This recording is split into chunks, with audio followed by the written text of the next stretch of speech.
जय हिंद जय भारत दोस्तों, welcome to our channel genius of commerce. Guys, trial balance and errors chapter में आपका प्रैक्टिकल क्वेश्चन की सीरीज में बहुत बहुत स्वागत है। जहां हम क्वेश्चन नंबर 4 तक लास्ट वीडियो में कर चुके थे। आज हम बात करें क्वेश्चन नंबर 5 की। ये वीडियो सीबीएसई और आईएससी दोनों ही स्टूडेंट्स के लिए बहुत इंपॉर्टेंट है। स्टेट बोर्ड के बच्चे देख रहे हैं तो उनके लिए बढ़िया है। बीकॉम बीबीए से रिलेटेड भी स्टूडेंट देख रहे हैं तो फायदेमंद वीडियो है। क्वेश्चन में दोस्त लेजर बैलेंसेस दिए हैं, आपको ट्रायल बैलेंस बनाने के लिए बोला गया है। कैपिटल दी है 20,800 रुपए की, 20,800 की। C for capital, C for credit. Then rent outstanding है दोस्त। रेंट आउटस्टैंडिंग क्या होती है? आपकी एसेट या लायबिलिटी? सर रेंट जो कि बकाया रह गया है पे करने के लिए, वो हमारी एसेट कैसे हो सकती है? इट इज अवर लायबिलिटी, 1420 रुपए। इसके बाद अमाउंट ड्यू टू परम 15,000। अमाउंट ड्यू टू परम। अब दिक्कत है, ड्यू तो पता है, it may be asset it may be liability. तो ड्यू टू परम लिखा है दोस्त, इसका मतलब ये हमारी लायबिलिटी है, इसे हमें क्रेडिट साइड में डालना है। और अगर फ्रॉम होता तो डेबिट साइड में डालना है। ड्राइंग्स हमारी D for drawings, D for debit, 2800 रुपये। सर इतनी सिंपल है क्या क्वेश्चन ये वाला कि आपको समझा ही नहीं रहे हो? सर समझाने वाला सारा समझा रखा है मैंने। 8 से 9 मिनट की एक वीडियो बना रखी है, बेहतरीन चीज़ में डिटेल में समझाया है। एसेट्स डेबिट होती हैं, लायबिलिटी क्रेडिट होती हैं, एक्सपेंसेस डेबिट होते हैं और इनकम्स क्रेडिट होती हैं। जितने भी रियल अकाउंट है सब एसेट है, डेबिट कर दो आंख बंद करके। रियल अकाउंट पहचानना आते तो। पर्सनल अकाउंट है थोड़ा कंफ्यूजन है, एसेट है तो डेबिट और लायबिलिटी है तो क्रेडिट। नॉमिनल अकाउंट है, एक्सपेंसेस है डेबिट, इनकम्स है तो क्रेडिट। नेक्स्ट गुडविल 12,000 रुपए की। एसेट है या लायबिलिटी? सर गुडविल से बढ़िया एसेट तो हो ही नहीं सकते कोई। 12,000, 12,000। इंटरेस्ट रिसीव्ड, सबसे पहली बात ये नॉमिनल अकाउंट है आपका, तो आप बताओ इनकम मानू या एक्सपेंस? इंटरेस्ट रिसीव्ड 2,000 रुपए की हमारी इनकम है ये।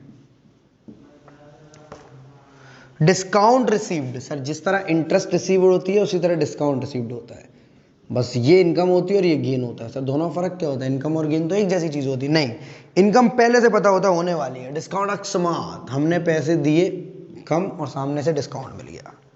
अमाउंट ड्यू फ्रॉम दीपन, देखो ड्यू टू परम था तो डेबिट कर दिया था, वो क्रेडिट कर दिया था लायबिलिटी। फ्रॉम दीपन है तो क्रेडिट कर देंगे, वो डेबिट कर देंगे बिकॉज एसेट है।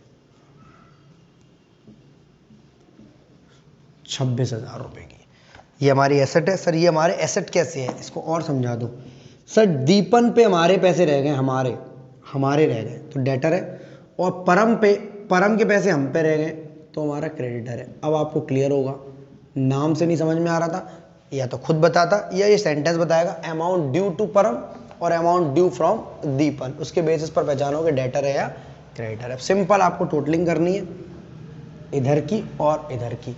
तो 26 और 12 38, 38 और 20 40, 40,800 रुपये।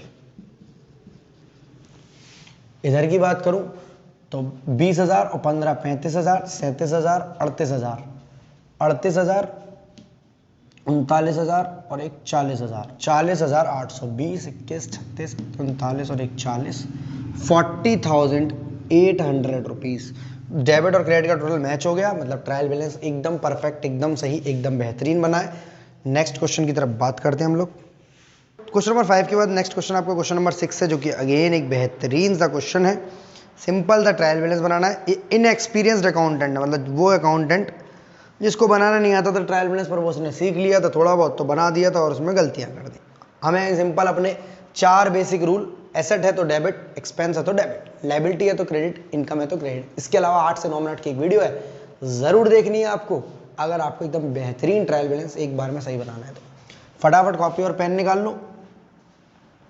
लैंड एंड बिल्डिंग, सबसे पहले मैं आपसे सवाल पूछूंगा, आप बताओ एसेट या लायबिलिटी? कमेंट में जो आपको आता हो, सिंपल सवाल पूछूंगा। सर एसेट, एसेट है तो डेबिट किया जाएगा, पूरा ट्रायल बैलेंस ऐसे बनेगा आसानी से। लैंड एंड बिल्डिंग 1,20,000 रुपीज की, एसेट है या लायबिलिटी? आप कमेंट बताएं। Plant and machinery, again same सवाल, एसेट है या लायबिलिटी? सर एसेट है, 92,000 की। नेक्स्ट वेजेस, एक्सपेंस है या इनकम? बहुत आसान सवाल पूछ रहा हूं, एक्सपेंस है या इनकम? सर एक्सपेंस, 18,200 रुपये का। तो वो एसेट है, डेबिट कर दिया, एक्सपेंस है, डेबिट कर दिया। डिस्काउंट अलाउड, भाई साहब ने डेबिट कर रखा है, हमें लग रहा है भाई साहब को आता नहीं है। डिस्काउंट अलाउड, एक्सपेंस है, लॉस है, इनकम है या गेन है? अरे सर इतना सारा सवाल, लॉस है ये हमारा 1620। सर फर्क क्या होता है एक्सपेंस और लॉस में? एक्सपेंस पहले से पता होते हैं, खर्चे होने ही होने हैं, लॉस का पता नहीं होता।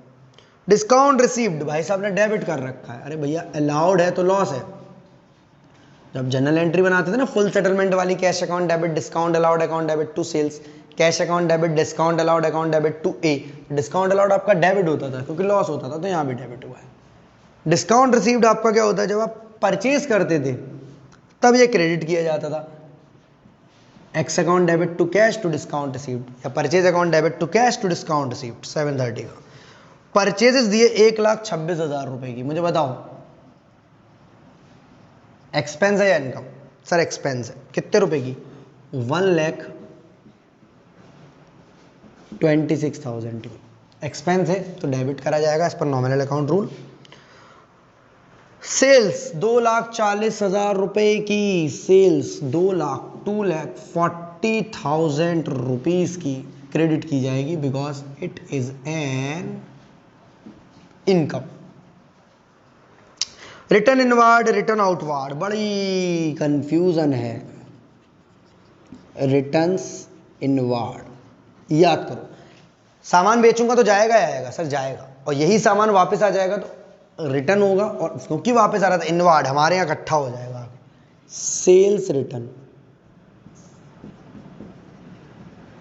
सेल्स रिटर्न डेबिट करूं या क्रेडिट? सर सेल्स को क्रेडिट किया है तो रिटर्न इनवार्ड को डेबिट कर देंगे। 6,500 की भाई साहब ने क्रेडिट कर रखी है, गलती कर रखी है क्योंकि सस्ते अकाउंटेंट है, आता नहीं है बनाना। रिटर्न्स आउटवार्ड,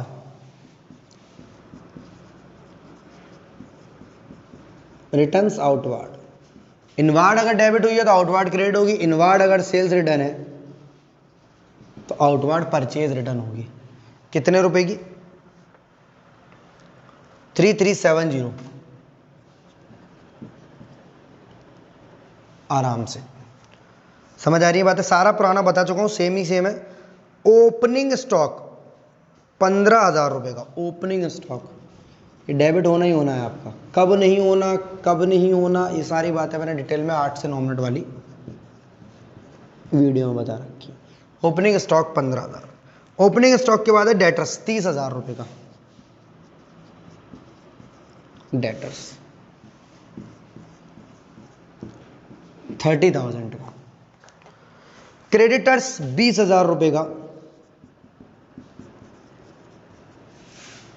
डेटर हमारी एसेट होती है तो क्रेडिटर हमारी लायबिलिटी होती है। कैरेज ऑन सेल 3,280 रुपए की। यहां सबसे बड़ी कंफ्यूजन है क्योंकि सेल वर्ड देखकर बंदे ने सोचा होगा ये सेल्स पर हो रही है, तो सेल्स क्रेडिट तो ऐसे भी क्रेडिट नहीं भैया, सेल्स पर हो या परचेज पर हो। कैरेज मतलब भाड़ा, भाड़ा मतलब खर्चा, खर्चा मतलब debit, expenses are always debit.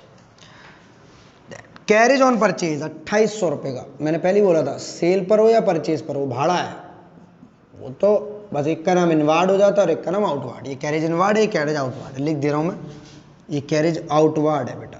Sir ऐसे वाले आउटवार्ड इनवार्ड है? हाँ, सामान भेज रहे हैं, जा रहा है सामान, भाड़ा भी ले जा रहा है, वो पैसे लेकर सामान लेने जा रहा है, सामान आ रहा है तो भाड़ा भी संग में देना पड़ रहा है। अब आ रहा है इसलिए वर्ड इनवार्ड है, जा रहा है तो आउटवार्ड। 3,280 के बाद 2,800 रुपये, 2,800। इंश्योरेंस, इंश्योरेंस 1,500 रुपये का।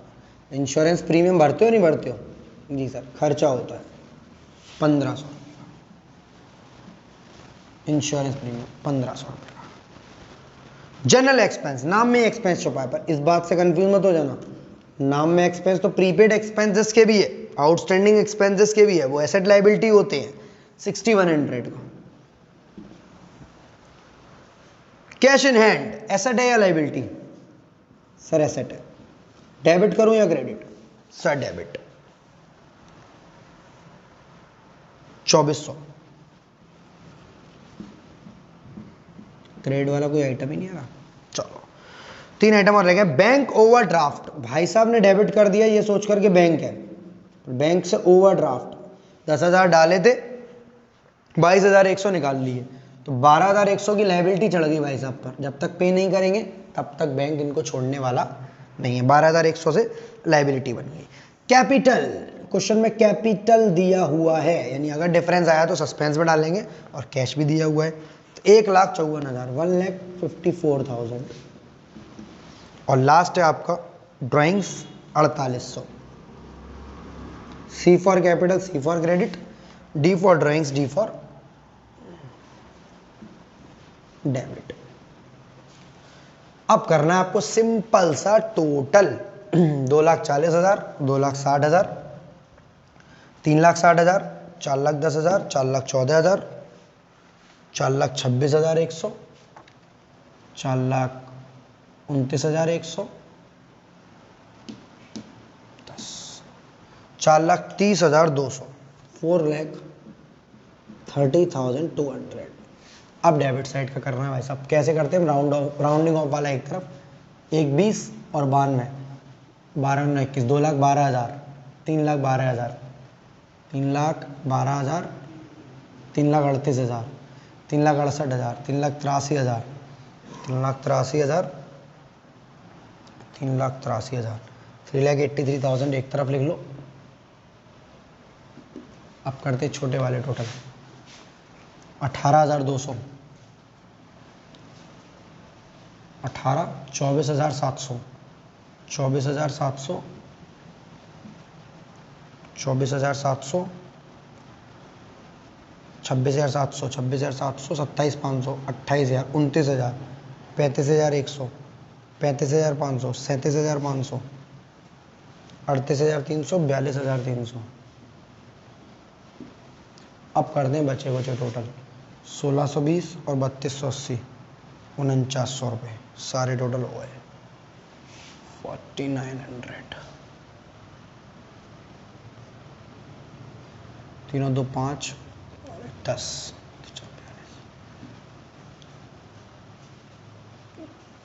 4,30,200 रुपये भाई साहब आपका डेबिट का भी टोटल आ गया। तो क्वेश्चन नंबर 6 आपका कंप्लीट हुआ इस वीडियो में। नेक्स्ट वीडियो में मिलेंगे क्वेश्चन नंबर 7 के साथ, या 5th लिखा रह गया है, 6th कर दे रहे हैं। नेक्स्ट वीडियो मिलते हैं क्वेश्चन नंबर 7 के साथ। तब तक जय हिंद, जय Bharat. Love you all of you, be happy always.